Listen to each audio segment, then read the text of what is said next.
Hello, everyone, and welcome. We're going to get started here. My name is Adam Thomas, and I'm the Assistant Director of the Madison Program in American Ideals and Institutions here at Princeton University.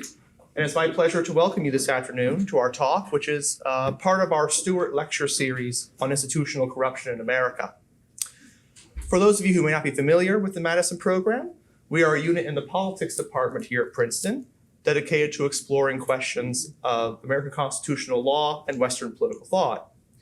If you would like to learn more about everything we do, please visit our website, jmp.princeton.edu, or follow us on X. Just search for Madison Program. On our website, you can sign up for our newsletter, subscribe to our Madison's Notes podcast, learn more about all of our upcoming events, or see recordings of previous events, which now go back 25 years. It is my great pleasure to introduce to you Professor William English, tonight's lecturer. Bill is assistant professor at the McDonough School of Business at Georgetown and member of the Georgetown Institute for the Study of Markets and Ethics, where he is finishing a book that explores common sources of institutional corruption and strategies for reform. His academic interests include ethics, education institutions, and the foundations of social science. Before coming to Georgetown, he spent 5 years at the Edmund J. Safra Center for Ethics at Harvard University. While at Harvard, he co-founded the Abigail Adams Institute, which has been a great success there. He holds a BA, BS, MA, and PhD, all from Duke University, with a master's from Oxford for a little spice, I suppose. From 2019 to 24, he served on the National Council on the Humanities. His lecture today is titled The Institutional Corruption of News Media, Causes, Consequences, and Remedies. Please join me in welcoming Professor English.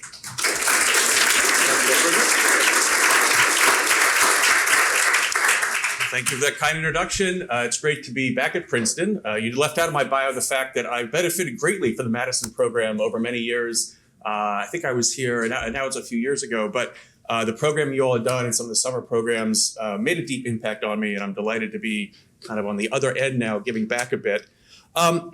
Before I delve into the meat of today's lectures, I wanted to give a bit of a prelude to kind of connect a little bit why I was invited here to talk on this topic at this time. And I think there's both a distal cause and a proximate cause.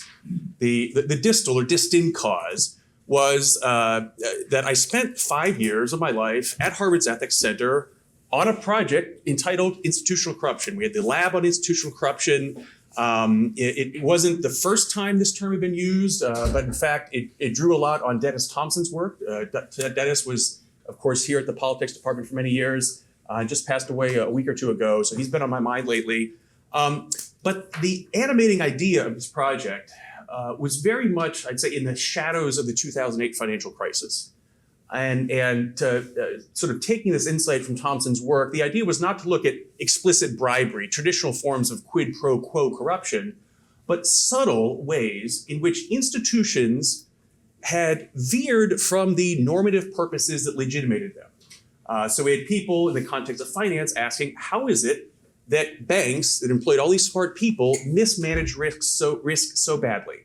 How was it that ratings agencies misrated banks so badly? How was it that financial regulators didn't understand the systemic risks that banks were taking on? We had fellows from all sorts of different disciplines. We had people looking at medicine, how the judgment of doctors was corrupted by relationships with pharmaceutical companies. Again, often through very subtle means, invitation, speaking fees, things that didn't rise to the level of quid pro quo corruption, but nonetheless were corrupting of the enterprise. We had others that looked at my boss, Larry Lessig, looked at campaign finance was, of course, his big interest, thinking about ways in which financial interests corrupted congressional representation, made people do things in Congress that might not be in the interest of majority of their constituents. And one interesting component of that project was that we had what were called the journalism fellows. We employed a number of investigative journalists each year to do their own projects. I believe there was at least one Pulitzer Prize that came out of this for some work done on, it was foreign governments contributing to think tanks in DC to try to influence policy. And although we had journalists involved in the lab, one thing that was sort of interesting to me in retrospect is we never really looked at journalism itself as a professional enterprise. And I thought of that more and more over the last decade as our sort of media landscape evolved. And I was forced to go back and reread something I had written in 2013. Larry had asked me to write a sort of overview of the political theory dimensions of institutional corruption. And in one passage, I said the following: even the best convictions cannot be politically efficacious unless citizens have access to information that allows them to evaluate what's going on and to mobilize a response. The promise of democracy lies in this sort of oversight, but it depends on knowledge that is not easy to come by and which will be intentionally obfuscated by those who are exploiting the system. This is why it's no exaggeration to describe the press as a fourth branch of government in modern democracies. The press and related forms of media are what keeps the government in check by documenting abuses of power and exposing corrupt bargains. Investigative journalism in particular connects the dots between the seen and the unseen in the halls of power, alerting citizens to crooked dealings and dysfunctional institutions, thereby provoking outrage and reform. So that was, I think, a highfalutin, theoretical estimation of the great value that journalism can contribute to democracies. And I was thinking about that a lot over the last decade as journalism has evolved. And then the more proximate cause, I think, for my invitation for this lecture, I should say Brad Wilson, who was a director and just stepped down a few years ago, told me for years, Bill, we have to invite you in for this lecture. You work on institutional corruption. We have this lecture series. But I got the invitation this last year because I was on the receiving end, I think, of some journalism. There was a study I had done, an empirical study, a survey of gun owners. This had turned out to, although it was me reporting summary statistics, it was used in court cases. The politics of this became very complicated. I had journalists stalk me for 2 years, put notes under my door. One went to the president of my university's home, was intercepted by security. People came to my house, knocking on our door. And eventually the piece came out. It was a fairly, I thought, lightly argued piece. It didn't do much damage. I wrote a response in the Wall Street Journal, and that sort of was the end of it. But that process also sort of made me interested in thinking more about sort of how journalism functions within the political landscape, not only to hold people accountable, but also sometimes to be a tool of politics. And again, as you'll see in a moment, nothing about this is new. But it was sort of an opportune time to think, having thought about this topic as a journal topic for many years, more specifically about the institution of journalism in this talk. So this is what my game plan is. So I'll begin with the social science hat, and very quickly I'm going to move to more political theory. Begin with an empirical question, which is simply, what institution has experienced the greatest decline in trust over the last half century? Pew does surveys on this, Gallup, and the answer, I think, or at least there's good evidence, that the answer is probably mass media. Now, I should qualify this. Journalism is not the least trusted institution in America. That distinction still belongs to Congress. However, Americans always sort of had a lower estimation of Congress, so the decline isn't as great. So again, it's not the lowest, but in terms of the overall decline, I think there's good evidence that it's the greatest. And if in these surveys literature, and this is a slightly different wording of these questions, looking particularly at television and newspapers, but there's been a secular decline in trust in many institutions. But even comparatively, it's been greatest in journalism, in mass media. So this is, again, 22%. Blue line there is the organs of government. The 33 is a mixture of another, I think, a set of other 9 institutions. And again, you see the sort of news and television media down there in the horse race at 15. So this, I think, provokes some questions. And also important to note that, as you might expect, there is a sort of partisan divide in how people answer this. However, that divide is disappearing and almost completely disappeared amongst the youngest cohort. So, Democrat boomers still trust their news, but both Republican, lean Republican, and Democrat, lean Democrat youth between 18 and 29 have had these dramatic drops in trust over time. And I think there's an explanation for that later on, which I'll mention. But it's just to say, there is a kind of even bipartisan consensus on this in the youngest cohorts. So why should this concern us? Well, being here at the Madison program, I'll start with no less an authority than James Madison himself, who in 1822 wrote a famous letter to W.T. Berry, which you've probably seen quoted before, where he said this: "A popular government without popular information or the means of acquiring it is but a prologue to a farce or a tragedy, or perhaps both. Knowledge will forever govern ignorance, and a people who mean to be their own governors must arm themselves with the power which knowledge gives." And you'll find statements like this, I think, throughout the founding period, made by many of the architects of American government. I'll give you a few more here. This is Thomas Jefferson in a letter to Charles Yancey in 1816. "If a nation expects to be ignorant and free in a state of civilization, it expects what never was and never will be. The functionaries of every government have propensities to command at will the liberty and property of their constituents. There is no safe deposit for these, but with the people themselves, nor can they be safe with them without information. Where the press is free and every man is able to read, all is safe." Again, this is a highfalutin, the grand theory of the role of the press in a free society. Now, the founding fathers were not just theorists, though; they were also practitioners, and they had to deal with the press as well.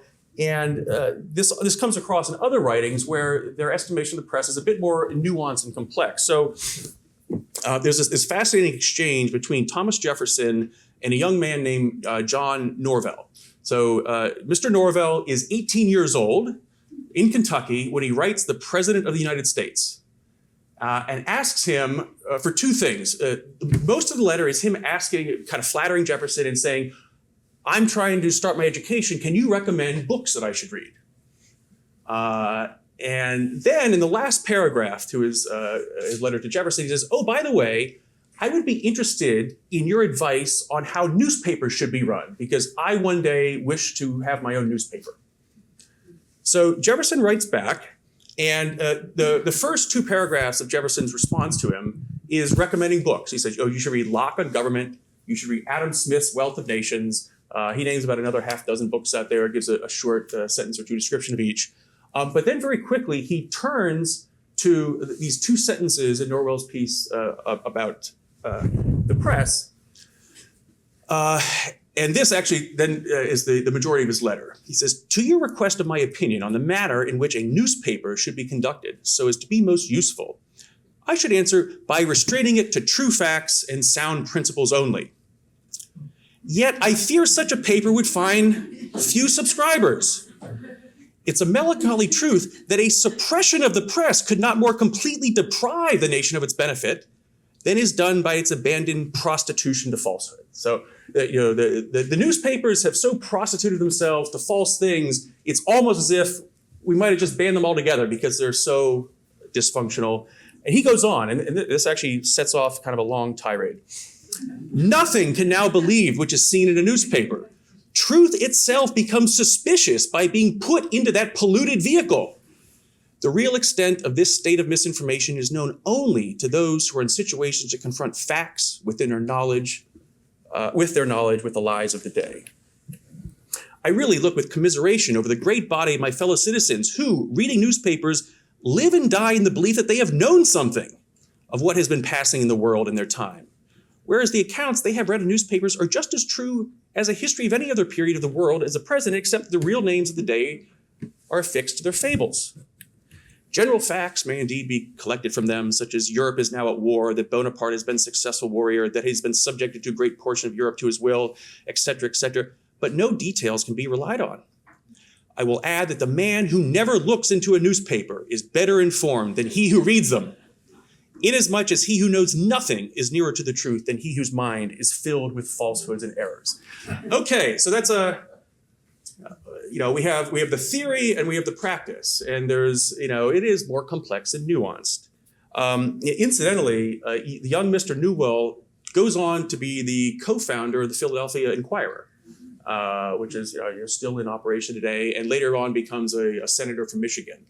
And I'll just actually, while I'm on it here, I mentioned, because I'm going to come back to it later in the talk, there's one other letter that Jefferson has, which is only in draft forms. We have it in his papers, and this is actually written earlier in his presidency in 1805. I'm just going to mention one sentence here. He again laments the press and its injustice. He says, during the course of this administration, in order to disturb it, the artillery of the press has been levied against myself personally, against my executive associates, against the members of this legislature, charged with everything which malice could inspire, fancy invent, falsehood advance, ridicule, and insolence dare. Treason itself has been in full activity, trying in all its efforts to draw us to wars abroad and disarm us by division at home. Again, this somewhat ambiguous estimation of how the press actually operates in practice. But I think Jefferson's sort of mature thought, although this comes in an earlier letter, having understood both the theory and the practice, is something like the following. And this is in a response to Elijah Brown from Massachusetts. He says, I'm sensible with you of the distortions and perversions of truth and justice practiced in the public papers, and how difficult to decipher character through that medium. But these abuses of the press are perhaps inseparable from its freedom, and its freedom must be protected, or liberty, civil and religious, must be relinquished. It's part of our duty, therefore, to submit to the lacerations of its slanders as less injurious to our country than the trammels which would suppress them. So I think that it's sort of there's a balancing act here. The press is imperfect. It's going to do great injustice, but overall it's still a vital institution. And this is sort of the duality of the press, the double-edged sword. So if you fast forward to the present day, I mean, there's this empirical question, if the press has always had this duality since the beginning of the Republic and certainly before then, what accounts for this comparative decline? Has the press gotten worse? Have the people gotten more, attentive? Do they complain more? What's going on? And the social science literature on this, these are my colleagues, Ladin Podkul at Georgetown, summarize this in an Oxford Handbook Review by saying there's kind of four scholarly explanations for this. One focuses on media content, and the argument is that, media has become sort of more tabloid focused over the years, and they present things as sort of in cynical game terms, and people get tired with that. A second line of criticism looks at the journalistic process itself, the numbers of corrections that need to be made, the perceptions of bias in reporting, and things sort of that's one of the major motors of this. A third explanation, and this is really Ladd's preferred explanation, his argument is that it's actually partisan attacks on the news from politicians that don't like to be held accountable, that accounts for sowing public distrust of the news. That's sort of his thesis. And finally, of course, this is also in the background, the mode of media consumption. We've had dramatic changes technologically over the last 50 years, from print to radio to broadcast TV to, of course, the internet today. And my sort of read of the literature on this is that sometimes it's very hard to disentangle cause and effect. There is this sort of concept, not quite trust, but sometimes called media skepticism, which again has a whole literature on it, which ultimately is this perception that journalists aren't fair and objective. And you can't trust them to tell the whole story. They would sacrifice accuracy for other motives they may have. And the question is sort of, is this something which is itself a false perception ginned up by opportunistic actors, or is it some sort of accurate reflection of and what would explain the changes in that? In terms of the precise mechanisms, if you look across sort of the landscape of media commentary and social media commentary on news today, I think you'll find critiques that are both right-coded and left-coded. On the left-coded side, you have critiques of news being corrupted by financial considerations. Billionaires own the platforms. They're in the pockets of advertisers that they have to satisfy. They put out clickbait to get the most traffic, even though it's sensational or maybe false. And of course, disinformation has been the watchword for so much particularly government interest in particularly viral social media content over the last decade or so. On the right, there's the emergence of this term, the fake news, but certainly this longstanding concern on biased news, which is partially why you see the partisan divides in the earlier surveys. And then even more recently, concerns about the government perhaps putting its hand on the scale of how news organizations work. And there's all sorts of mundane examples. Paul Graham, it's one of the most trivial sort of matters out there where I guess New York Magazine wouldn't walk back wouldn't do a really minor correction. Him, saying, the percentage of journalists who are engaged in disinterested search for truth is close to zero. And this is sort of this has become part and parcel of our popular discourse. You'll have, again, we talk about the changing media landscape, the emergence of things like Substack and the whole ecosystem of bloggers is also sort of a technologically new thing. Ziv Mowosiewicz, who was a former CEO, very successful, came out of a quant background, and now has a very well followed blog on Substack, puts out his own thesis on how the press works today. And you can take this. You can see if you agree with this, his argument is the rules are simple. In an article today, it has to have a narrative that's going to be revealed in the headline. It's not allowed to lie. So this is the good thing. In any way that could count as being physically falsified. So you can't say direct lies. There is a fact-checking apparatus in place. It's not allowed to assert facts without reliable sources. However, he argues, it's allowed to do almost anything else.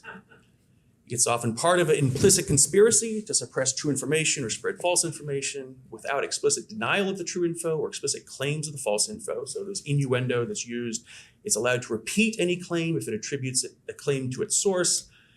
Can call anyone an expert. Expert consensus means 3 people. So some investors, or a similar phrases, they mean 2 people. Is allowed to withhold or not seek relevant information, selectively quote or frame, insinuate, imply, condemn via association, misconstrue.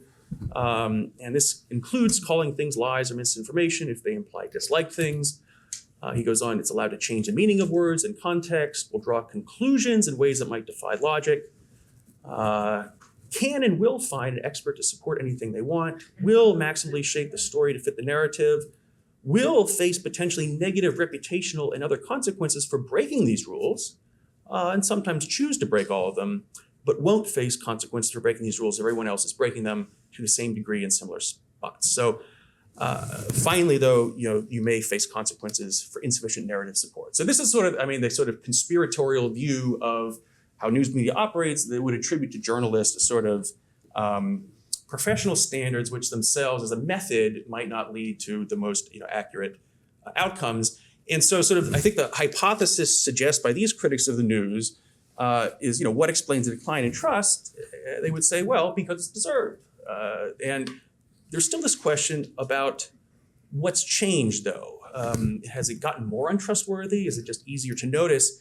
And here I suspect, technology is going to be a big part of the information, a big part of the story of what's changed. And we'll talk a little bit more about that later.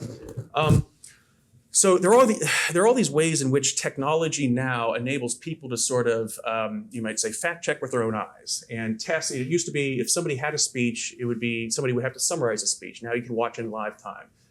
If there was an interaction with the police, now you can watch the body camera. If there's a car crash, oftentimes there's CCTV cameras. We can kind of see things with our own eyes. And digital technology has disintermediated all these forms of knowledge. And of course, the biggest disintermediation is the sort of rise of social media where anyone can post, hey, this is what I just saw, or contest, hey, I'm going to argue the opposite, here's why.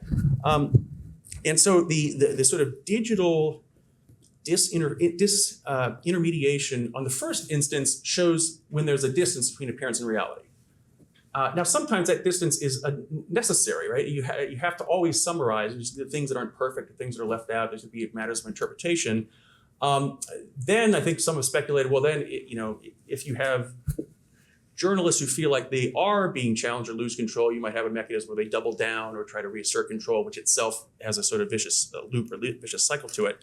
And I think the default argument or the default strategy that much existing mass media has sort of landed on is the idea that we need to reinvigorate trust in trusted institutions like us.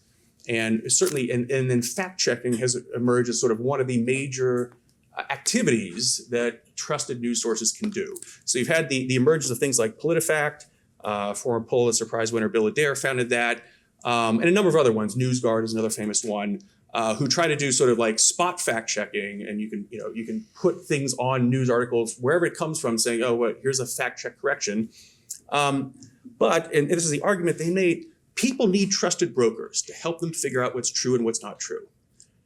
That's what we need. We have a chaotic information age. What we need is a return to trusted brokers, a handful of institutions with integrity that we can turn to in the confusion, to ground ourselves.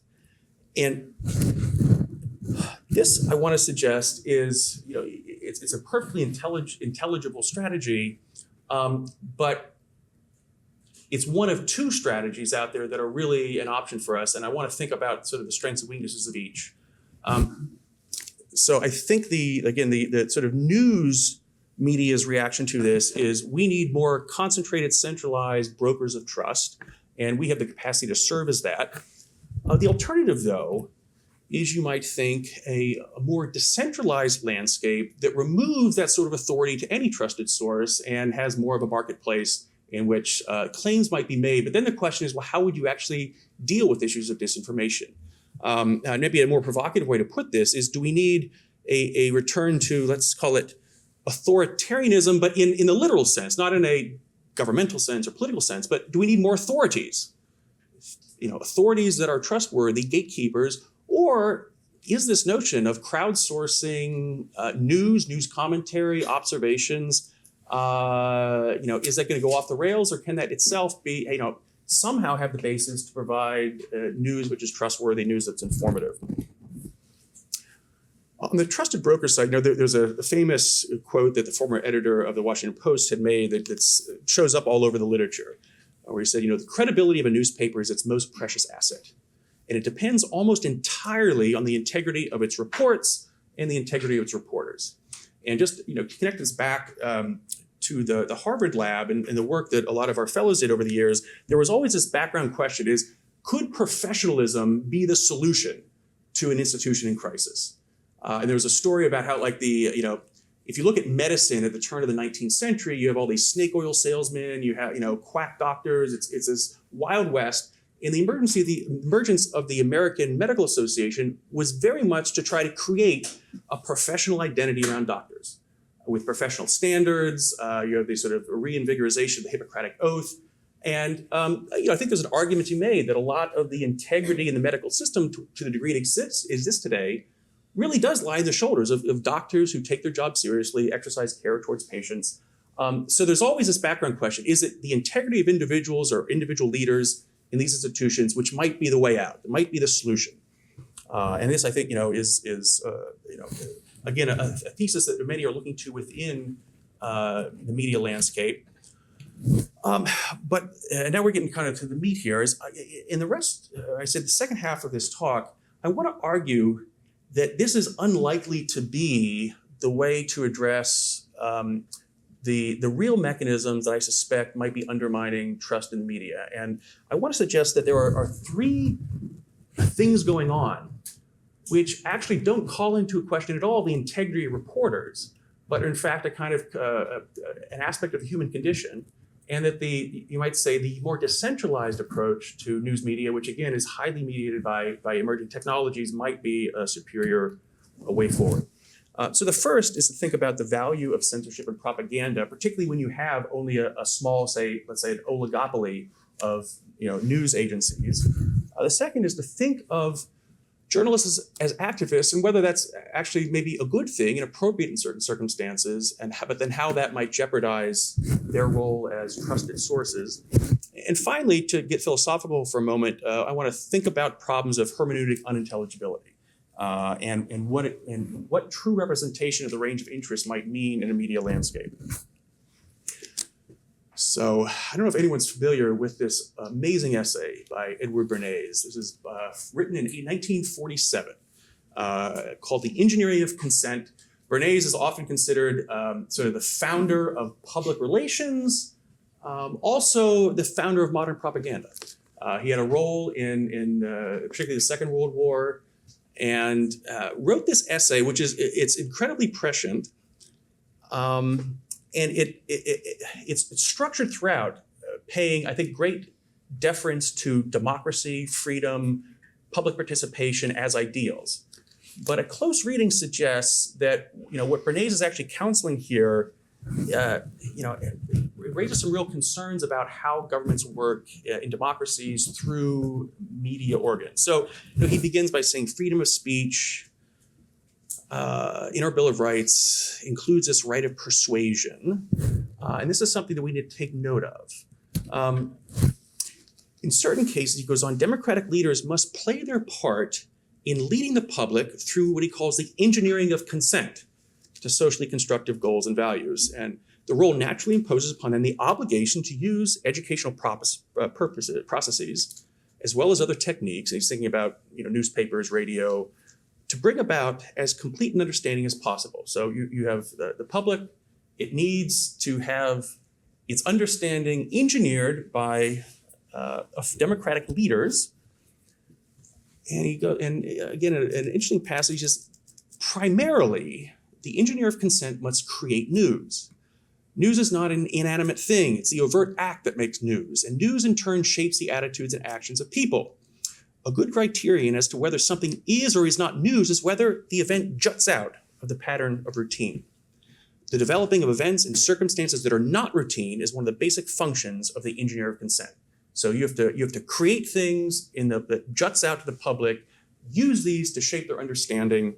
And near the conclusion of the essay says, when the public is convinced of the soundness of idea, it'll proceed to action. People translate an idea to action suggested by the idea itself, whether it's ideological, political, social. They may adopt a philosophy that stresses racial and religious tolerance. They may vote a New Deal into office. They may organize a consumer's buying strike, but such results don't just happen. In a democracy, they can be accomplished principally by the engineering of consent. And so they could decide who's the man behind the curtain, what are the possibilities to engineer the sort of news and its narratives to, you might say, in one sense, guide a democratic public towards certain conclusions with them being sort of the passive recipients rather than active participants. This, I should say, it's, I think he's not wrong to observe this just as a positive option in terms, kind of a positive political theory option as something on the table. And I think it's important to recognize historically that sort of censorship, government control of media narratives is probably more the rule than the exception.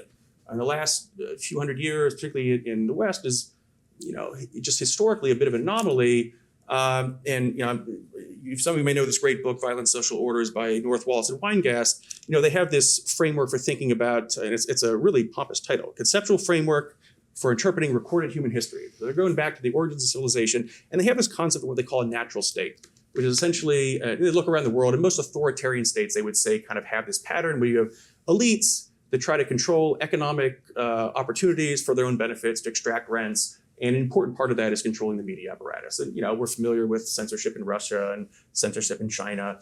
But I think Bernays is completely accurate to say, well, hold on, any polity needs to be concerned about this. And governments will have an interest to see if they can, nudge news towards ways that are socially useful for their agenda. Again, this is a very old project. Plato discusses, the uses of censorship extensively. And this, of course, has come up recurrently in periods of crisis. During COVID, Jack Goldsmith at Harvard and his colleague Andrew Keen Woods, wrote this somewhat controversial piece in The Atlantic, arguing that the U.S. has been sort of wrong, and we should learn more from China about how you control and police information on the internet. There's an interesting side story to be told, which I'm not going to tell here, but the coming of age of social media happened, in the 2000s, which also just happened to be the time when the U.S. was fighting a global war on terror. And because of those historical, circumstances, there was an enormous amount of funding that went in to developing ways to both monitor and then stop the spread of viral videos used by terrorists. So you have ISIS recruiting video. You don't want that to be seen by other prospective people that might be terrorists.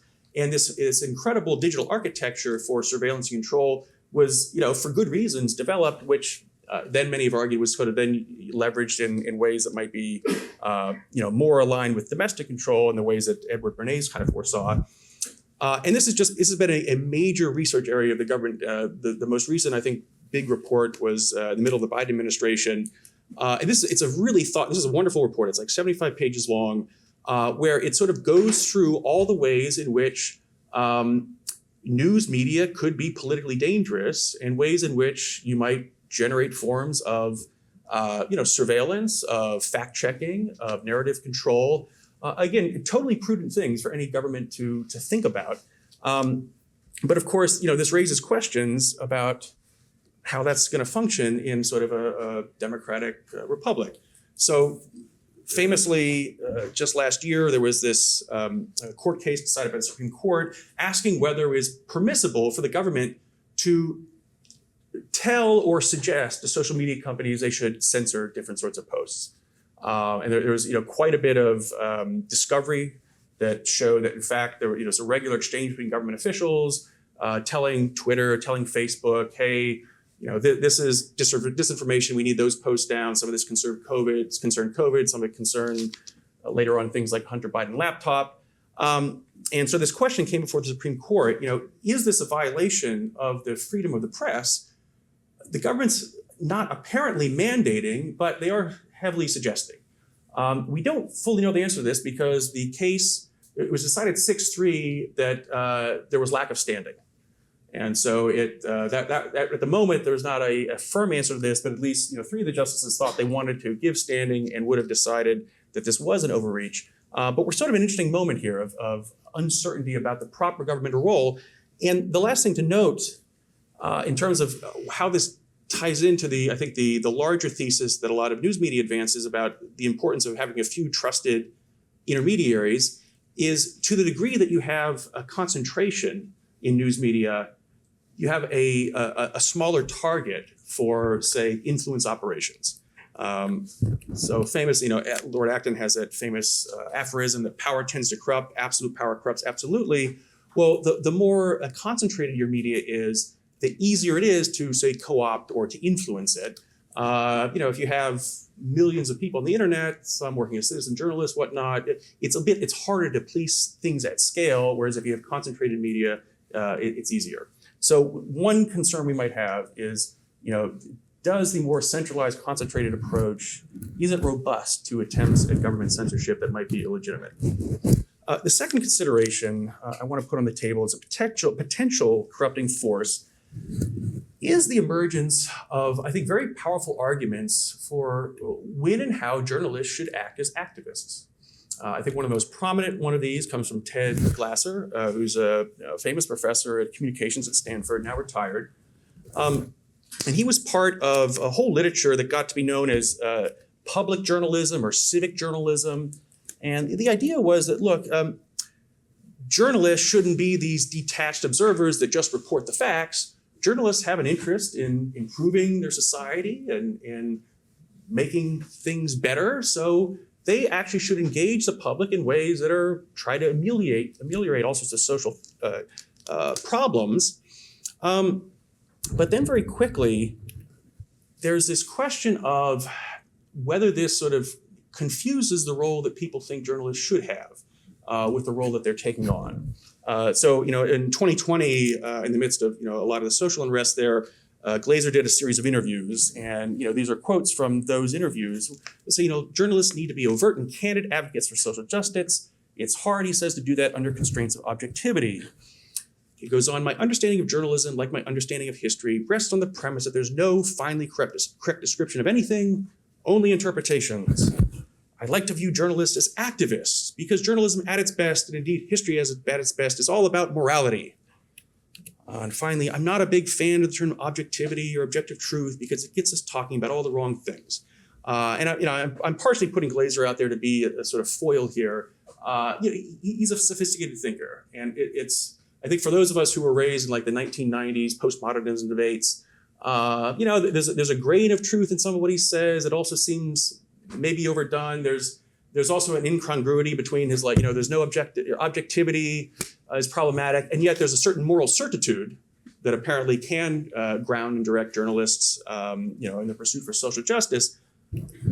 But the challenge here is if journalism, in fact, is going to become politics by other means, it is in tension with this, I think the role of journalists that the Washington Post editor proposed earlier, of a sort of a sense of integrity that asks a journalist to play a slightly different role.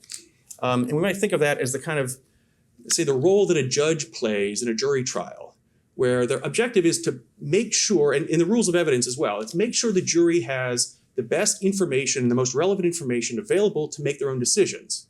Whereas here, it sounds like Glasser thinks journalists might play the role of judge and jury at the same time and trying to nudge the jury towards a particular outcome.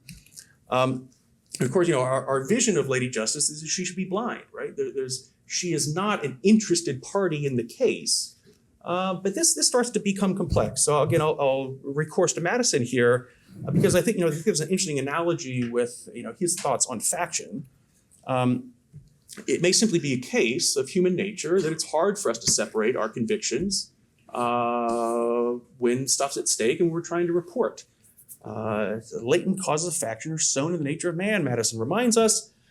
And there's a whole reflection in Federalist 10 of that classic dictum in jurisprudence going back to Rome that no man is allowed to be a judge in his own cause because his interest would certainly bias his judgment and corrupt his integrity.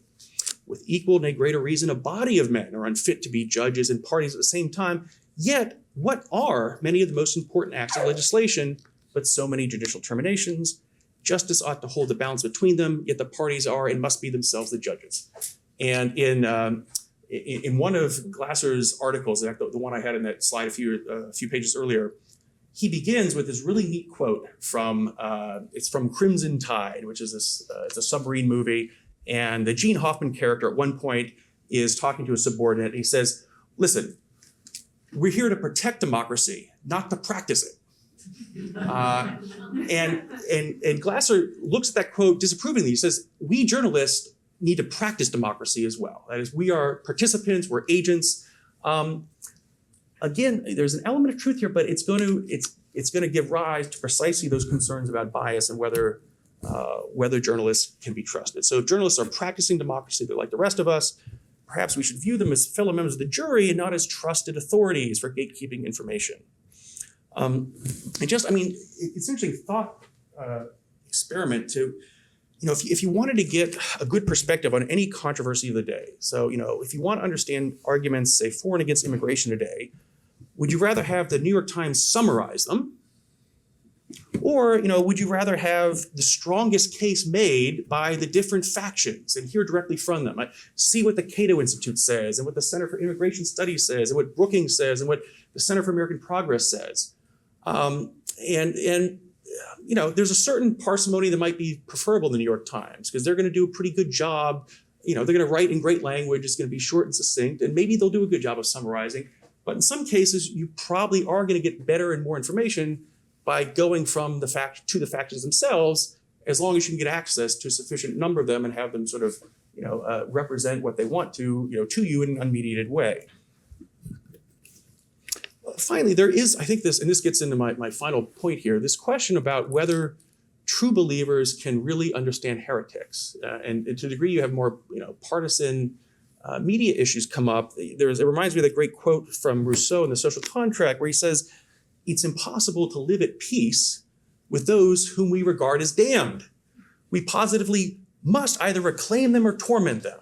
So it's sort of, if you are in this mode of, I'm a true believer, I want to see this vision of justice, then you have sort of an obligation, not just to shape the narrative, maybe also to engage in activities that are harm the other side. This might remind you, this is sort of the vision of justice, second vision of justice in Plato's Republic by Polemarchus. You're going to harm your enemies, do good to your friends, and it's a concern in this sort of journalist as activist mode. And then the final concern here, which I think is actually the toughest one, is what I'm going to call hermeneutic unintelligibility. As I say, in some circumstances, it literally may not be possible for even well-intentioned journalists who aim at objectivity to do justice to the diversity of perspectives because of how incommensurable rival interpretive frameworks are. And I think there's a lot of examples of this, but I prefer to think of it through the kind of philosophic lens. And some of you know I was really influenced by Alasdair MacIntyre earlier in my scholarly career. And I want to, if you excuse the reading here, he has this discussion in Who's Justice, Which Rationality, thinking of how it is that people with very different viewpoints can come to productive dialogue. And he argues that when two rival large-scale intellectual traditions confront one another, a central feature of the problem of deciding between their claims is characteristically there's no neutral way of characterizing either the subject matter about which they give rival accounts. Each standpoint has its own account of truth and knowledge, its own mode of characterizing the relevant subject matter, and the attempt to discover some neutral, independent set of standards or mode of characterizing data which is both such as must be acceptable to all rational persons and is sufficient to determine the truth of the matter about which the two traditions are at variance has generally, perhaps universally, proved to be a search for chimera. So, he's, I think, making kind of empirical observation, which is not to say the facts don't matter. I think, MacIntyre, in the prelude to that book, After Virtue, he has an interesting discussion of facts. And, he says, look, facts are important in certain circumstances. He recounts the famous example of Charles II, who once invited the members of the Royal Society to explain to him why a dead fish weighs more than the same fish alive. And there were a whole number of very subtle explanations offered. And anyone know why? After all these explanations were proffered by the big brains of the Royal Society, he then pointed out that it does not. And so again, if the factual premise is off, we're going to waste a lot of time doing things that aren't valuable from a sort of reasoning perspective. So MacIntyre's not saying that facts don't matter, but there's this question about the larger interpretive and reasoning frameworks and how they can be productively in conversation. So how then can genuine controversy proceed? MacIntyre argues it does so characteristically in two stages. The first is that in which each characterizes the contentions of its rival in its own terms, making explicit the grounds for rejecting what is incompatible with these theses. So, we believe this, they believe that, here's why we don't think they're right. A second stage is reached if and when the protagonists of each tradition ask whether the alternative and rival tradition may not be able to provide resources to characterize and to explain the failings and defects of their own tradition more adequately than they, using resources of that tradition than they have been able to do. So this question, this is what they think, this is what we think. But boy, we're struggling with this issue. It's interesting. They have a little argument over here that actually might be useful to us. But then that means we might have to bring in some other insights they make too. So you begin to have, MacIntyre thinks it's actually possible to have something like ongoing rational dialogue given very different hermeneutic frameworks. But one thing it entails is people from both of those sort of camps talking to each other. Now, as a sort of philosophical enterprise, he holds up the disputatio model of Aquinas as sort of a methodology for how this sort of has happened historically. Some of you are undoubtedly familiar with this. So, you begin with a specific question, you give the summaries of the strongest arguments against that position, you give summaries of the authoritative sources who agree with it.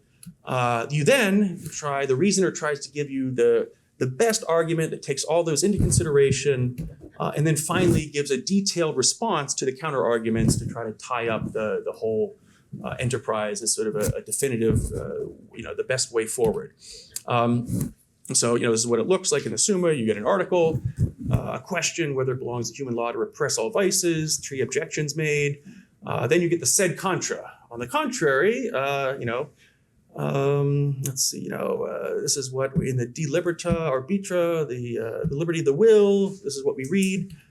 I answer that. Now here's a sort of synthesis of the best, answer for that tries to address the considerations of both sides, and then finally the reply to objections.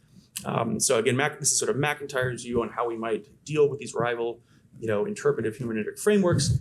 And so I think that the one question this raises is ways in which things like social media might be a foundation for, you might say, digital disputatio. Is it possible to have the kind of exchanges that would, generate progress or understanding across very different sorts of people with very different views on social media. I think there's a lot of evidence. I mean, we can point to many examples where it doesn't happen, but I think there's also a lot of corners of social media where it does. I just picked this up because I was looking at Twitter as I was got into my hotel. And, people, there's a lot of, particularly in scholarly, there's a lot of scholars that talk to each other all the time on Twitter and say substantively interesting things to one another, even though they disagree. But what would actually be needed to sort of make that work as an alternative to, say, a handful of trusted authorities? Well, you would need a way to do real fact-checking that's not in the hands of concentrated corruptible censors. You need a way to invite dialogue with challenges from opposing views and a way to support with and respond to reasons in some open-ended manner. So to have this exchange go on. And I think that one of the most interesting things to happen in just the last few years is that we're beginning to see ways in which there might be decentralized alternatives that can kind of achieve these outcomes through what I think the general term here is to think of as protocols. That is, rules embedded in the code that are going to structure the interaction that people have on social media. And the idea is, can we crowdsource fact-checking? Can we enable critiques by rival perspectives? Can we facilitate exchange of reasons and amplify the most meaningful contribution? So if somebody says something and a lot of people say, oh, that's interesting. I'm going to upvote that. I'm going to like that. So it's a proof of concept, and this is a controversial technology still. It's an open source technology. We have sort of community notes, first developed on Twitter well before Musk took over. It continues to be developed. As some of you might know, Meta just announced in the last few months they're doing away with fact checkers and they're going to adopt a version of community notes. One of the most interesting technical commentaries on this has come from Vitalik Buterin, who's one of the founders of Ethereum. A tremendous mind, technically very, very sharp. And he just to give a brief summary of how it works, he explains, so basically anyone with a Twitter account that matches some criteria, you've been active, you haven't done any rule violations, your verified phone number, you can sign up to participate. And when you write a note, this note then gets a score based on the reviews that receives from all these community notes members. And unlike simpler algorithms that just calculate some sum or average of user ratings, the community notes rating algorithm explicitly attempts to prioritize notes that receive positive ratings from people across a diverse range of perspectives. So people who, if they usually disagree on how they rate notes, end up agreeing on a particular note, then that note, and these are often correcting, either corrective or supplementary notes, clarifying or correcting something would score especially high. He kind of breaks down, the code for this is about 6,000 lines of Python, and it's some of it's rather complex, but he breaks down the basic sort of optimization algorithm in the following with some interpretive gloss on each of the variables. But you have sort of there's a general public mood rating, a rating of the sort of the friendliness to a user's perspective, notes of the helpfulness, a rating of the polarity, and then a rating of the user's polarity, and then a rating of the note's polarity. And the sort of interesting thing here is that things that can cause a note to be liked by some users, not others, then enables you to rate particularly helpful things that really appeal to a large range of people from different perspectives that are judging something. So what you see sort of in practice is, there's a lot of polarized notes where, usual suspects disagree in the usual ways. But then in another quadrant, you have like particularly helpful notes that even the partisans agree on. And then there's a bunch of noise and not so helpful notes. And there's always a question about whether that green box should be moved down to, and you have a kind of type 1, type 2 error problem here. And whether it's good to offer more notes or whether it's good to just rely on the ones that have the highest sort of amount of certainty and score. But what's interesting is once the algorithm's set up, it's open source, everyone can see how it works. If they want to investigate it, and it operates so that anybody engaged in the platform is sort of in trading things, kind of has a framework for understanding where notes are coming from, and then can appreciate when they are applied and read the corrective in ways that should be epistemically productive. And Elon himself has got community noted a number of times. The idea is that sort of nobody's immune to this. there was a certain point when he took over, he was immune, and someone pointed this out, and very quickly, this was updated. But the idea is that anything that's said on social media is a candidate for correction or a candidate for further clarification. And this has begun to be adopted, as I mentioned, by Meta. But it's as you might imagine, a matter of great controversy right now, because in the background, I think there really is there's a debate going on about what's the future. Is the future a few authoritative sources, or is the future protocols and algorithms that try to aggregate, crowdsource, intuitions, perceptions, judgments into something that nobody has full control over beyond the algorithm's architects? So who will fact check the fact checkers? Well, we're in the middle of this sort of fact checking war right now. It's journalist Andy No, who's a sort of right-leaning journalist, a gay man who does a lot of stuff on Antifa, and he's gloating that Washington Post's fact checker got community noted. In fact, he got community noted twice when he tried to clarify his earlier thing that was community noted. You have Political Fact getting fact checked. You have the Washington Post giving shade on Elon Musk's algorithm, arguing that there's many notes that aren't put up because they don't get high enough rating. And of course, they cite NewsGuard, one of the great competitors, as a critic. Nate Silver, who I think is also always a very reliable sort of data guy, wrote, I think, a very good post a few months ago, really trying to evaluate these fact checker wars, ultimately coming down on the side of the sort of community notes approach, thinking that's probably a good thing for Meta as well. And I recommend that article to you. And at the end of the day, the argument that he makes, which I think more and more people are making, is that to the degree that we try to maintain centralized solutions to media trust, that is, have a handful of authorized fact checkers, a handful of trusted, newsrooms, those are going to be targets of the kind of corrupting forces that I've talked about in the last 20 minutes. They're targets for government influence ops. They're likely to amplify partisan biases and also potentially not represent them in the same way they're represented in the larger society. And there's just this inherent limit of the human mind when they're in hermeneutic silos to fully engage with and understand different perspectives.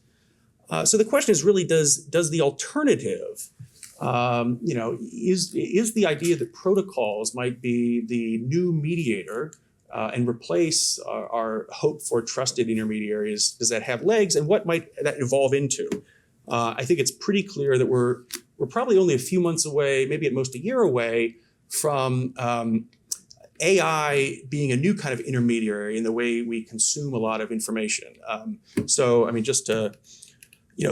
know of at least 3 products right now that will allow you to, you input your Facebook credentials, your Twitter credentials, your Reddit credentials, and it will give you a custom curated feed. And you say, look, I want to follow everything my family members say or do I want to see. I also want to see anything concerning new AI technologies. And you get your custom feed. And you might say, block out this sort of thing. And so there's going to be an increasing customization, which is going to raise interesting questions. There's going to be more and more interoperability because of this. So you're not going to be siloed in just in Twitter or just in Farcaster or just in Blue Sky. You're going to be able to see what people post in Blue Sky from your thing and what people post in Twitter. So in some ways, the concerns about siloing, in particular media, social media platforms, is going to go away a bit. And I think increasingly there's going to be less and less intermediation by platforms and more of this sort of information landscape that is pretty open to protocol. That is, any way of organizing information. And the question is, can those protocols be up to the challenge of addressing, let's say, the epistemic concerns about bias, about government influence, about hermeneutic silos in ways that the authoritative sources can't. If this continues, I think that the sort of decentralized information landscape, all that means for legacy media institutions is now they need to compete and earn trust in what's going to be an increasingly competitive landscape. So New York Times, Washington Post is still going to have a ton of followers. but people are going to follow them along with dozens of other sources, and there may be other institutions, think tanks, individual bloggers, academics and whatnot. And so you're going to get a much more, say, rich, diversified ecosystem where, if any of those participants continue to call things wrong, you might lose a bit of market share in the kind of marketplace ideas. Again, this is very fast evolving, but such a different change from the way things have been. In some ways, going back to the printing press, where there were sort of oligopolies in a lot of media enterprises. So finally, in a digitally decentralized information landscape, who rules? To get back to some of the political questions.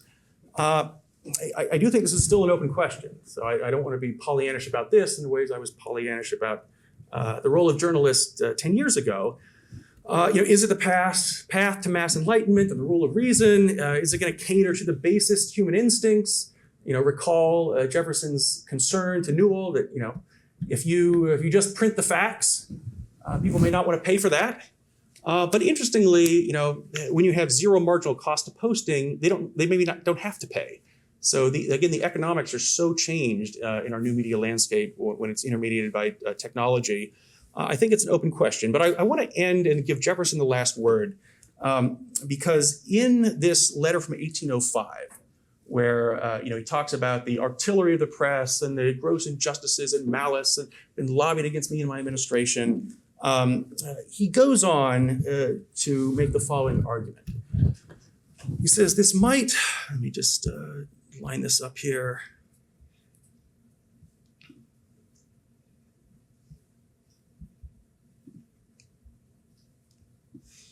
This might, in a great degree, have been repressed by inflicting the punishments provided by the laws of the several states against falsehood and defamation. So he's saying, all this stuff that the press did, the fake news, the lies, they hurled against me and my administration, we might have tried to suppress it. And there's some laws in various states about defamation. We could have gone after them. But though valuing character is all due, who deserve to possess it, and particularly sensible to whatever might alienate the affections of my fellow citizens, I thought it more important for them that the experiment should be fairly and fully tried. How far, whether freedom of discussion, unaided by coercion, is not sufficient for the propagation and protection of truth, and for preserving the attainment to a government conducting itself with fidelity and zeal, and doing no act which it would not be willing the whole world should witness. They're saying, I thought it's better to let the press work, to suffer its indignities, because this experiment we're running, he goes on, the experiment has been tried. We must say, a scene has been exhibited such as never before was seen in any nation, civilized or savage. But our fellow citizens remained cool and collected. They saw the spirit from which these falsehoods and atrocities proceeded. They adhered, they gathered their functionaries, and when the consuls seated them in the tribunal called by their suffrages of election, they pronounced their sentence of appropriation, honorable to those who had served them and consolatory to those who believe that man may be trusted with the control of his own affairs. So for those who, like Jefferson, believe that man may be trusted the control of his own affairs, I think our move towards a more decentralized, and we might even say a more democratic media landscape is but the latest experiment in self-government. In submitting to the occasional lacerations of its slanders, which there will be many, is likely to be less injurious to our country than the trammels which would suppress it.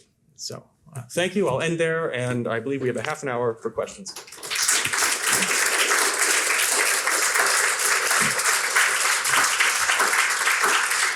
In the early days of Wikipedia, it was sort of one of the glories of crowdsourcing, because you literally, you used to have to order, Encyclopedia Britannica to be the work of hundreds or sometimes thousands of people writing things.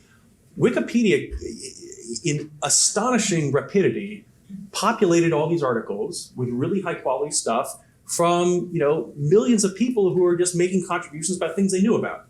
And so I think the early days of Wikipedia were like this resounding success for crowdsourcing. Then, at a certain point, the strategic value of certain sorts of Wikipedia articles became clear. And they realized that they had to have more of a policing operation on matters of political controversy. And that's where I think the there's a challenge that's not fully served there. So there's ways of locking down articles now. There are ways of, there's always going to be some vestige of authority there on sort of how do permissions work and who can edit what, and how do you get things off that are defamatory, that are illegal, that are untrue. So I'd say, the Wikipedia model is like 98% kind of rousing success, but it's also sort of taught us that for the 2% where particularly there's political stakes involved, there has to be kind of a different governance mechanism to oversee those. That tends to involve more active judgment.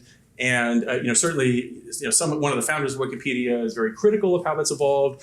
Others, I think, argue it's probably maybe the best they could do given our constraints right now. But there's, I'd say, an ongoing search right now of are there better moderation protocols to deal with the tough cases? But no, I think Wikipedia is like one of the most interesting examples of crowdsourcing working under a very large range of issues, and it's only a smaller percent that are the tough cases. But yeah, that's great. Thank you for that. Was there a question also? Hi, thank you for a really interesting overview of your thinking on this. I'd be interested to know, you seem to have adopted, at least at the outset of the talk, the journalist as your unit of analysis, and then as you kept talking, I felt some slippage going from sort of a traditional journalist to the term is undefined. You have not defined it, and it's a difficult thing to define, but that allows you to kind of expand the idea of what you're analyzing into something that looks less like news and more like conversation, which is not necessarily bad, but it's interesting. And in both, if we're talking about traditional journalists or we're talking about public journalists and social media, I think it's interesting that you've chosen sort of the sharp end as the unit of analysis rather than sort of the structural, like law and political economy questions. So if you go to that one slide, is it Max Wolszewicz, with the sort of 15 moves that journalists make? What's fascinating to me is that almost all 15 of them could be traced to a Supreme Court precedent saying journalists are allowed to do this. So, you've got law in the background sort of creating ever greater license for the journalist. At the very same time, talking about the economy, that mainstream media was going from closed corporations, usually held by families, to publicly traded corporations, where now there's a fiduciary duty to the stockholder to, sell more papers or get more viewers or whatever. So you almost can't not use that license to be more sensational. So I think there are structural things happening in the background at that time in the 60s and 70s. There are different structural things today, but they're definitely moving in the background. So just your kind of balance of attention between the sharp end individual and the sort of systemic factors and why you chose that balance, I'd be interested to understand. That's really good. And so one way to put this is you say the political economy of journalism is to think about literally the economics of journalism. So arguably, from the time the printing press is invented, the barriers to entry to having a full-fledged, lucrative publishing operation, are decent. The printing press itself might not cost a lot, but to have a press that runs continually, it's every day. You got a lot of paper, you got a lot of ink, you need distribution channels, you need to, get people subscriptions. But once you have a wide enough reach, what then really makes papers lucrative is advertising.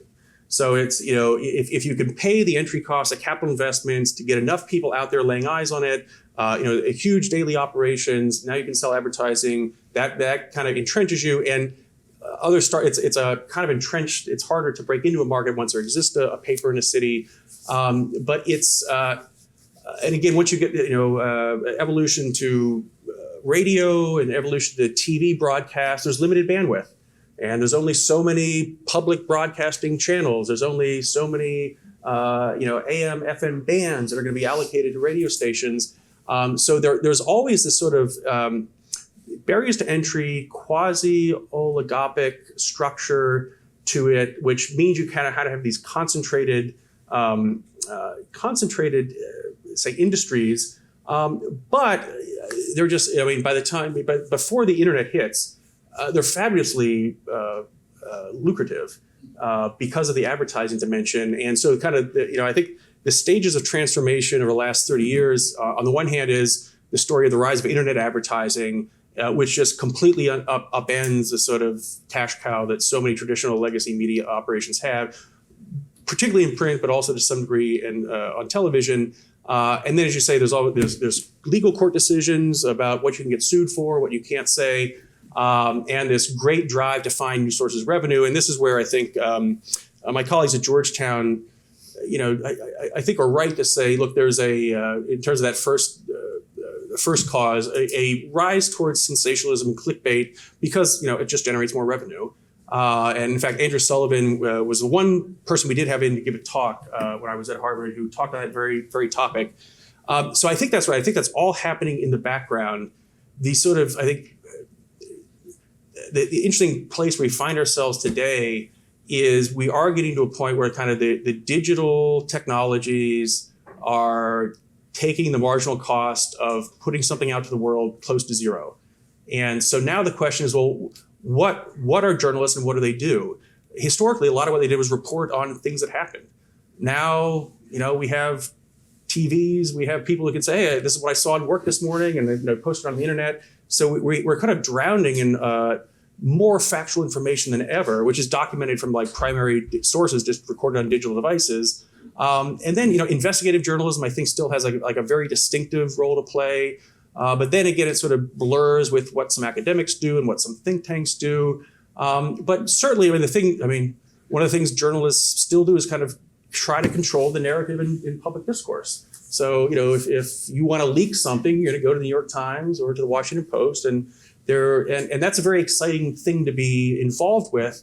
But there is, I think, this dangerous game where to get back to the Washington Post editor's comment is you abuse that too many times, and all of a sudden your platform doesn't have as much esteem and reach. And so I think there's this interesting strategic question that so many of these legacy media outlets are struggling with right now, which is how far can you push the envelope to sort of advance an impact which will benefit a bottom line versus do you lose trust from a certain audience if you do that? But you're right, this is like at least 2 books worth of stuff that would need to be considered. You're absolutely right that the political economy dimension of this does go kind of deep and is layered upon the technological dimension as well. So thank you.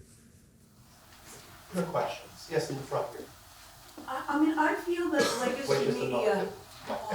I feel like legacy media has become just blatantly activist for the most part on the left side. You had the head of NPR recently testifying from Congress that there were like 87 journalists, all Democrat and 0 Republicans, yet she argued that they could cover the news objectively. That sounded completely preposterous to me, but it's a very common example. I went to Columbia Journalism School. I get constant emails from them. Just today, one was like, we suddenly got all these threats to democracy. Meanwhile, during COVID, they never covered anything. There were like stories falling from the sky, which they completely ignored. Even the New York Times said that the lab leak theory was a racist conspiracy theory, and it took them 5 years to correct that. So, I wonder, I think they're threatened by new media, and they're trying to hold on to power because they're always talking about misinformation. Yeah, when I went to journalism school, it was a very hippie, open, let everyone speak, let all 1,000 flowers bloom. Now it's very closed, and it's if you believe anything different, you're basically wrong or probably a bad person. And I wonder where this is going. Yeah, that's so to take like Ted Glasser's view is, and this is where you probably also have to layer like a sociology on this. So, his at face value, he's saying, okay, journalists, they care about their communities, they want to be engaged in making the world a better place. They shouldn't have to be bashful about that, and so integrity for many journalists probably does mean bringing their politics to work. But that becomes a even bigger problem if, for sociological reasons, the only ones, the people who tend to go through journalism school are of one side or another, because it's one thing if journalists look like the rest of America in terms of demographics and politics, and everyone brings their politics to work, well, maybe you get something like some balanced perspectives and back and forth. But you're right. If maybe it's certain types of people are going into this, that means their views are more represented. Then there gets a pushback. This is one thing you said is really interesting to me, which is it's kind of an open question whether when you start to have this disruption a decade or so ago, this even predates the Trump period. My sense, and it kind of aligns with yours, is there was a reaction from the media that was like, well, we can double down to claw back control. And again, it's a very kind of speculative way to put that. But I think there was an attempt to reassert control, which itself kind of backfired because it was too heavy-handed. And that's sort of what we're reaping at the same time that a lot of social media can shine a light when you do have discrepancies between appearance and reality in these things. So, it's there's kind of been this interesting readjustment, with the last election and whatnot. I think there's a lot of both economic sort of searching on what's the right strategy, but also, the critiques I think that you're articulating are more and more out there now about how do you persuade people that you are fair and balanced, given this history or given who people are donating to in your organization. And that's I think it's really going to be tough for a lot of these legacy organizations. Like, they're going to have to make a case. NPR is trying to make the case. NPR does plenty of good reporting out there. And they're layered on that is the question, should they receive public funding as well? But we're in a period of tremendous turmoil and change in the media. A lot of stuff is going on, and again, it does have implications for sort of democracy, and it's we're in the thick of it. But it'll be interesting whether things stay as concentrated as they have been, or whether you do get more and more intermediation, diffusion. Other questions? Yes, down in front.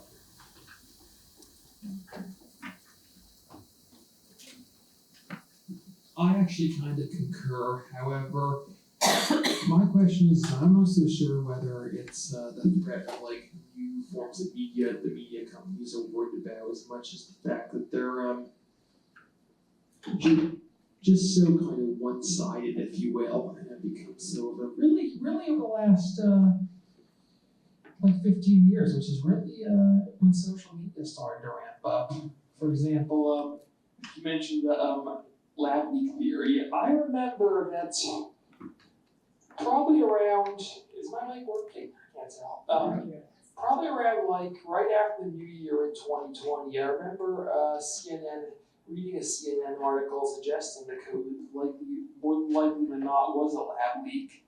And it really was something that everyone was free to talk about pretty much until the day that Donald Trump suggested that it might be a lab leak, and then it became quite a racist conspiracy theory just because he said it. So in an alternate universe, it's kind of a thing where had Trump never suggested that, they kind of never would have been so quick to kind of shoot the theory down the second anyone mentioned it. So I just never understood what the hatred is toward. I don't have a problem with the fact necessarily that a lot of people in media might vote one way, but I don't know, I just never understood the rise of the hatred toward their opposition politically over the last, it's really been the last 15 years. The mainstream media has always leaned left, but it's always been a very liberal enterprise, but the hostility just wasn't there a decade and a half ago like it is today. I think another dimension you just put on the table, there's this interesting psychology where, as you said, I remember this in the context of vaccines, there's a point where it was we're not going to take the Trump vaccine. That's where it was the vaccine skeptics were kind of left-coded in the very first month, and then that all got switched. And it's like, as a counterfactual, it almost seems like depending on what certain figures like Trump and whatnot said at a certain time, it's not obvious who was going to be on which side or the other, but they wanted to counter signal or take an opposite approach. So there's an interesting psychological dimension on there as well. I do think, going back to classical political theory, there's that concept of the noble lie in Plato. It's and I suspect there's a point where it was easier to get away with certain things. and often done for good reason. I mean, the Lab Leak is interesting because, there were plenty of journalists on the left that were like, Jon Stewart is like, there's a chocolate spill next to the Hershey factory. I wonder where it came out of. And, or he's mocking this as well. But, there's this thing, it's interesting to think that some people thought they could just go with this and, it was going to work out. And I do suspect that something has changed fundamentally in the kind of exposure and scrutiny that happens just because of the internet over the last 20, 30 years. And then again, that kind of provokes an anger because you're losing power. I mean, it is a kind of dispossession of the fourth estate. The fourth estate is being fundamentally transformed in the same way like somebody went in and reorganized Congress. Everybody who loses their committee seat is like, what is going on? They're going to fight. And there's sort of been, this interesting reorganization, often in subtle ways and over a long time. But people don't like losing power. So I do think there were these sort of reactionary things which ended up kind of not working out in weird ways. But there is a kind of learning problem. It's interesting what lessons are being learned sort of cycle by cycle here. And again, how that then intersects with the evolving technologies. But I think you're right. There's been some remarkable shifts and remarkable examples of sort of the media getting things wrong, which just kind of caused this whole reset of, well, wait a minute, what's grounding this enterprise? What are its assumptions? Who's operating it? What are the alternatives? So yeah, I think that's exactly right. Yes, right here. Quick question.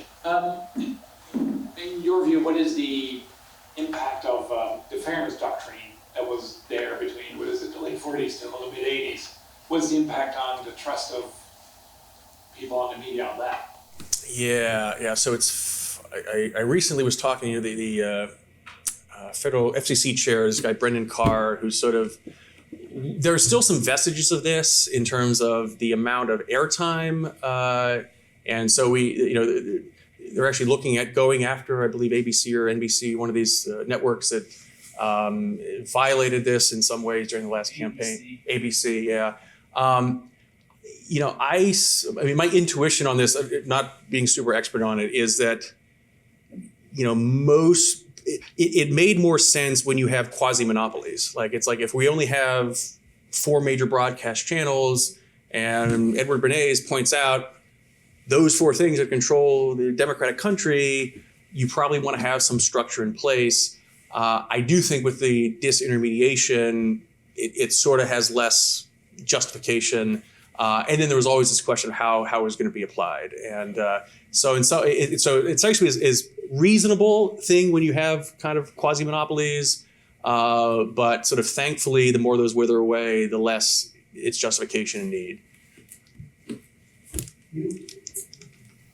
When you talked about artificial intelligence and digital protocols, you were talking about increased customization. I could pick my family's feed and this feed, and I just worry might be too strong, but that just seems like it's putting us right back into the silos that people are talking about now. So could you expound upon that a little bit? Yeah. No, I think that's kind of the first thing that's going to happen is people are going to let's get rid of all the slop. Here's all the things I want. I want cat pictures. I want my niece's pictures.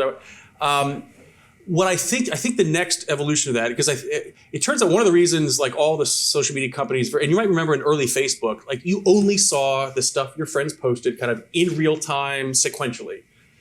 And then some other stuff went on and it got people to click a lot more. It was more interesting. And so they're getting ad revenue, but it also people kind of liked it. And so what I think that the second stage of evolution is going to be is you're going to have things like news aggregator protocols where you're going to say oh, I like this. I like this guy on Twitter. And he's going to say, if you want my news aggregator protocol, click here. And some of these might be totally nonpartisan. So it's you want to see the latest news and longevity research, here's a daily digest. It's, the new medical discoveries and genetics and neuroscience. And so I think there will be these sort of much more powerful aggregators that can kind of sort out the clickbait slop from what's substantive and there's a real discovery here, so include it. And you're going to see a similar thing on the political side. So there's going to be Republican ones of these, Democrat ones of these, left and right. But I think there will be I think you'll also have things emerge, and I'm thinking about the entrepreneurship in the media landscape. So the free press, you have somebody, Barry Weiss, leads the New York Times, wants to do something that's sort of centrist but not woke, and so they've had this tremendously successful free press outfit, which is its own kind of aggregator, right? It's like we're going to get Neil Ferguson to write for us, and apparently Tyler Cowen as of last week, and so many news organizations are precisely that. They're aggregators, and I think there's now going to be protocols that are kind of doing the same thing, but there'll also be different ones. They'll be curated, and I think the better ones will be kind of like the free press on the good day, which is the best that's been thought and said around the world today. So you want to hear even when you disagree with these people because they're smart and they have a good history that you can trust and they have a good reputation. So yeah, I think there will be an evolution precisely along the lines you say. Yes.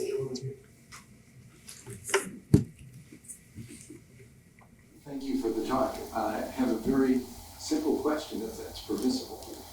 Not on this campus. No.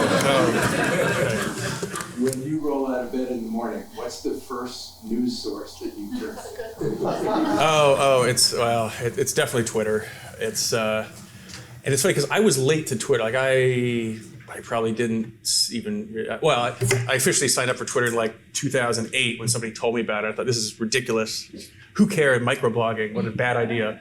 And I didn't look at it for a decade. And then it was I would say somewhere around 2018 or 2019, something that I discovered was like I would see things on Twitter that I would hear about in the news a day or two later.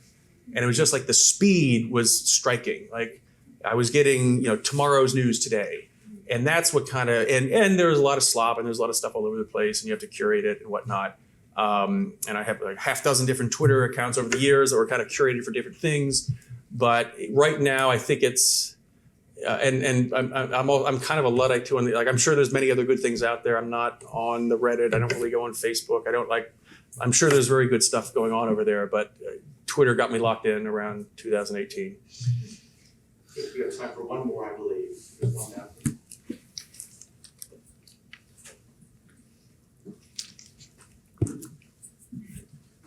Thank you very much for your talk. I must admit my head's a little blown away. Because if I understood you correctly, we won't be able to, or we don't trust people, but we will trust AI. And how do this is going? Not exactly, but it's a good question. Yeah. So I would say, so one way to think about this is, I don't know how many people are on Twitter. I say there are 100 million, a billion, I don't know. So say there's 100 million on a daily basis who are out there posting things. And the question is, I want to know what's the most important stuff going on in the world today. What's news, what's newsworthy. And historically, newspapers were aggregators for that. They're like, we're going to have a bureau chief in Paris and London, and we have our Washington bureau, and all the stuff that's happening that we think is worthwhile, we're going to put in the paper. At a certain point, if it starts to be that those particular papers people find less and less trustworthy, then the question is, well, where else can I draw in all the good stuff that's happening, knowledge of all the good stuff that's happening around the world? But it's a tough question because if 100 million people are posting stuff, I can't look at 100 million tweets a day. So there needs to be some sort of aggregation mechanism. One way we do this is sort of the crude crowdsourcing. So, hey, 10 million people like that. Maybe there's something important going on there. Like, let me check that one out. And so, all these algorithms are basically surfacing these viral things. And sometimes these things go viral for terrible, sensational reasons. But other times it's because something substantive just happened. So people are interested in it. And so then the question is, well, what are the best? Right now, I'd say the mechanisms for aggregation are fairly crude. And the promise of AI is it could allow you a little more control rather than the platform algorithms. Like one reason I stopped going on Facebook, you get on it now, I think it's been years, but like you get on it and it's 8 cat videos, and I'm trying to find something I'm sure my friends are posting things, but I have to go through like 20 things to find something from a friend. I don't want that, so I'm just not going on the platform. The sort of promise of AI is, I can exercise more control and say, this is the sort of information I want, help me sort through the slop and get the good stuff. Behind your question, I was raising a very, I think, legitimate concern, which is, AI is awfully new. There's a lot of ways AI hallucinates. There's a lot of ways in which technology is very much evolving, and it might make fake news itself. It might do a bad job of aggregating. People might rely on it in ways that they shouldn't. So there's going to be a process there as well. But at least on the sort of aggregation front, it might do some things better than some, not only newspapers, but also other social media platforms have done. Well, it's 6 o'clock, so we have to stop there. Please join me in thanking Bill for his great presentation.